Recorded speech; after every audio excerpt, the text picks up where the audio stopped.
प्रदूषण के बीच जी रहे दिल्ली और आसपास के लोगों के लिए राहत की खबर है। दिल्ली एनसीआर में बारिश के बाद दिल्ली एनसीआर का आसमान साफ हो गया है। इसके साथ ही दिल्ली का औसत AQI घटकर 100 के पास हो गया है। कई दिन के बाद ऐसा हो रहा है जब AQI लेवल्स नीचे आए हैं, क्योंकि बरसात हुई है, मौसम बेहतर हुआ है, आसमान साफ हो गया है और इसी के साथ राहत भी सामने आई है। त्योहार से ठीक पहले, दीपावली से पहले जो AQI लेवल्स हैं उनमें कमी दर्ज की गई है। बरसात के बाद भी कमी दर्ज की गई है। बरसात के बाद दिल्ली में हवाएं भी चल रही हैं। मौसम तो बेहतर हुआ ही, लेकिन जो प्रदूषण की समस्या से हमारा आप जूझ रहे थे उसमें भी कमी आई, क्योंकि यहाँ पर दिल्ली एनसीआर में बरसात के बाद AQI लेवल्स ड्रॉप डाउन हुए हैं। तो एक बार फिर से दिल्ली वासियों ने राहत की सांस यहाँ पर लेनी अब शुरू कर दी है, क्योंकि देखिए त्योहारी सीजन और ऐसे में दिवाली गिफ्ट यहाँ पर दिल्ली को मिला है। देखिए नई दिल्ली का AQI 99 यहाँ पर दर्ज किया गया है। एक बड़ी राहत दिल्ली वासियों के लिए। और जो जवाहरलाल नेहरू स्टेडियम है 97 AQI, जिसकी उम्मीद किसी को भी नहीं थी। पंजाबी बाग में भी 97 के आसपास AQI लेवल्स रिकॉर्ड की गए हैं। ये वही आंकड़े हैं जो हम 400 के पार बीते कई दिन से झेल रहे थे और आपको बता भी रहे थे। रोहिणी में भी काफी ज्यादा रहा था AQI लेवल्स, अब 99 आ गया। 162 आनंद विहार यहाँ पर सर्वाधिक AQI लेवल्स रहे हैं हमेशा से, पर आज भी बहुत कम नहीं है, 162 है। नोएडा में 79 AQI लेवल्स है, ग्रेटर नोएडा में 82 AQI लेवल्स है, यानी कि जो AQI लेवल्स हैं वो नीचे आए हैं। इंदिरापुरम में 68 है और गुरुग्राम में 74 के पास पहुंच गया है air quality index. Delhi NCR का AQI मीटर आपके सामने, जिसमें बरसात के बाद गिरावट दर्ज की गई है। तो देखिए बड़ी राहत यहाँ पर दिल्ली एनसीआर वासियों के लिए। और दिल्ली की हवा किस तरह से बदली हुई नजर आ रही है। राहत की बारिश यहाँ पर एक तरफ जो है मौसम जो है सुहावना हो गया है और त्योहारी सीजन की जिस तरह से यहाँ पर शुरुआत हुई है। दो तस्वीरें देखिए, कल की तस्वीर देखिए, कल AQI 400 के पहाड़ था और विजिबिलिटी किस तरह से यहाँ पर कितनी खराब थी, तस्वीरें यहाँ पर नजर आ रही है। लेकिन आज बेहद ही अलग बदली हुई तस्वीर और राहत की सांस दिल्ली वासियों ने ली है। AQI देखिए अब 400 से नीचे लुढ़क कर 100 के करीब पहुंच गया है। तो आज और कल की तस्वीर में काफी फर्क देखा जा सकता है और महसूस भी किया जा सकता है, क्योंकि आज बरसात हो गई है और दिल्ली आज उतनी धुंधली नजर नहीं आ रही है। एनसीआर का इलाका उतना धुंधला नजर नहीं आ रहा, क्योंकि AQI नीचे आ गया है। दिवाली से पहले गैस चैम्बर बनी दिल्ली में रहने वाले लोगों को थोड़ी राहत जरूर मिली है और इस राहत का सबसे बड़ा कारण है दिल्ली में हुई हल्की बारिश। दिल्ली वालों को जिसका इंतजार था, इंद्रदेव ने उसे पूरा कर दिया। दिल्ली सरकार अभी कृत्रिम बारिश की योजना बना ही रही थी कि इसी बीच सिंघू बॉर्डर, कंझावला, मुंडाका, जाफरपुर, नजफगढ़ एनसीआर में हुई बारिश से लोगों को थोड़ी राहत मिली है। लोगों को उम्मीद है कि जल्द ही प्रदूषण से उन्हें राहत मिल पाएगी। अगर मौसम विभाग की बात करें तो मौसम विभाग ने बेशक भविष्यवाणी जरूर थोड़ी बहुत की थी कि हल्की बूंदाबांदी दिल्ली के अंदर हो सकती है, मगर अगर आज रात की बात करें, अभी सिंघू बॉर्डर की बात करें, तो हल्का बूंदाबांदी जो है यहाँ पर शुरू हो चुकी है और जो सड़क है वो भी गीली होने शुरू हो चुकी है। और अगर बात लगातार पॉल्यूशन की करें, जो दिल्ली के अंदर लगातार पॉल्यूशन बढ़ता जा रहा है, काफी राहत मिलने की उम्मीद नजर आ रही है।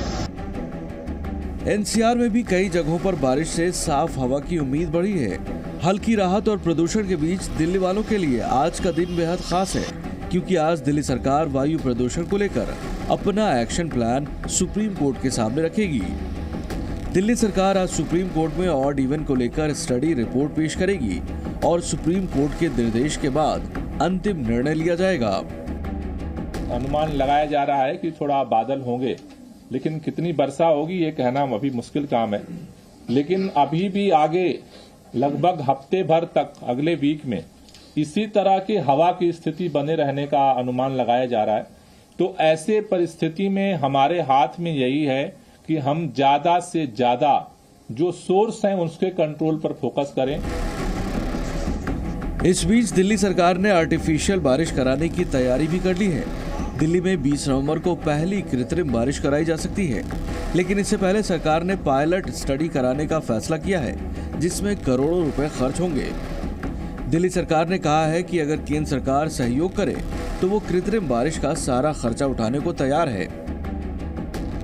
ये विपरीत परिस्थिति है, लेकिन इन विपरीत परिस्थितियों में हमारी कोशिश क्या है, जितना ज्यादा से ज्यादा जो है हम पहल कर सकते हैं, काम कर सकते हैं, योजनाओं को लागू करा सकते हैं, उसके लिए सरकार पूरी ताकत के साथ जो है वो काम कर रही है।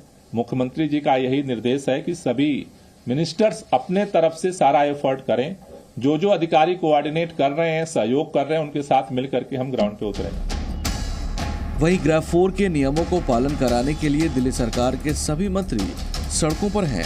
दिल्ली सरकार में मंत्री सौरभ भारद्वाज ने गुरुग्राम बॉर्डर पहुंचकर दिल्ली में ट्रकों के प्रवेश पर लगाए गए प्रतिबंध का निरीक्षण किया। जिस तरीके की अव्यवस्था यहाँ पे देख रहे हैं, ऐसा लगता है कि अब से पहले इस नियम को लागू करने की कोशिश ट्रांसपोर्ट और पुलिस ने यहाँ नहीं की है।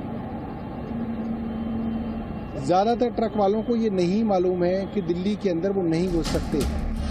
जिस गुरुग्राम बॉर्डर पर दिल्ली सरकार के मंत्री निरीक्षण के लिए गए थे, उस बॉर्डर की ही ये तस्वीर है। रोक के बावजूद एक ट्रक दिल्ली में घुस गया। दिल्ली सरकार में मंत्री आतिशी ने गाजीपुर बॉर्डर पहुंचकर दिल्ली में ट्रकों के प्रवेश पर लगाए गए प्रतिबंध का निरीक्षण किया, तो खुद दिल्ली के पर्यावरण मंत्री गोपाल राय ने सिंघू बॉर्डर पहुंचकर दिल्ली में ट्रकों के प्रवेश पर लगाए गए प्रतिबंध का पालन कैसे हो रहा है, इसकी पड़ताल की। पूरे दिल्ली के अंदर जो है प्रदूषण को देखते हुए जितने ट्रक्स हैं जो आवश्यक सामग्री, आवश्यक सेवाओं में शामिल नहीं है, उनकी एंट्री बैन है। उसके लिए केवल सीएनजी और इलेक्ट्रिक के ट्रक्स की एंट्री है। उसके लिए पूरे दिल्ली में सभी बॉर्डर्स पे उनको टीमें लगाई गई हैं। हालांकि 2020 की तुलना में दिल्ली में इस साल मार्च से सितंबर तक का महीना साफ सुथरा रहा है। पहली बार लोगों को 200 से ज्यादा दिनों तक साफ हवा में सांस लेने का मौका मिला। लेकिन मानसून की वापसी के बाद अक्टूबर से ही हवा में प्रदूषण के स्तर में तेजी से बढ़ोतरी होने लगी। दिल्ली में 21 अक्टूबर के बाद एक दिन भी हवा साफ सुथरी नहीं रही। पिछले 4 दिन दिल्ली वालों के लिए सबसे ज्यादा खराब गुजरे। इस दौरान दिल्ली का AQI लगातार ही 400 के ऊपर रहा, यानी गंभीर या गंभीर प्लस श्रेणी में रहा।